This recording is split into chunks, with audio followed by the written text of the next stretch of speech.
Salutare, prieteni! Așa cum am promis pentru cei de acasă, o să facem o filmare ca să vă mențineți în formă câteva exerciții care le puteți face acasă. Da? Da? Eu o să folosesc o ladă.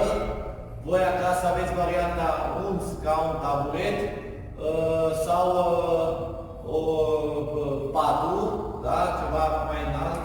O să folosim și o să punem un picior pe pat, scaun sau ladă.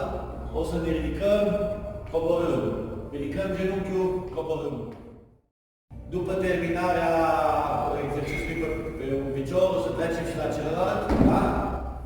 1, 2, 1, 2. O să facem 20 de repetări, 4 serii. Al doilea exercițiu. Folosim tot scaunul, taburetul sau patul.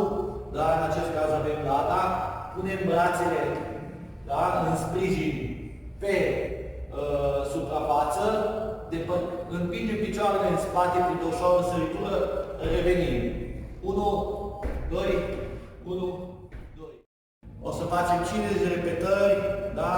4 serii. Un minut pauză între ele.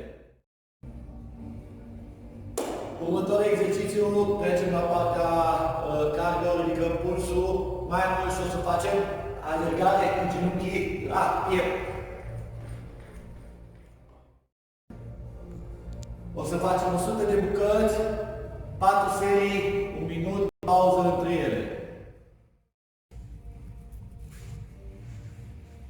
Următorul exercițiu o să fie pas adăugat, cu ușoară coborâre, ducerea brațului spre picior, facem ușoară fandare.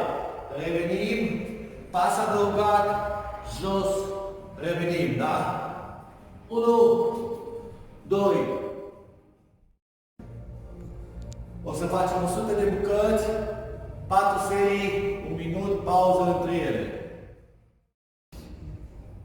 O să facem 50 de repetări, ori 4 serii. Coborâm în ambele brațe în sprijin, flotări, da?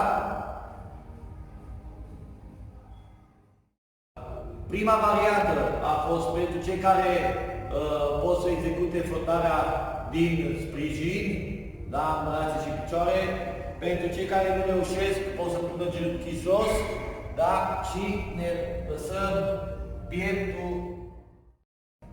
O să executăm 10 repetări, ori 4 serii, 1 minut pauză între. Ultimul exercițiu pentru astăzi, o să facem sprijin pe antebrațe. Cunoașteți această poziție ca denumire plank sau scândură, da, în traducere.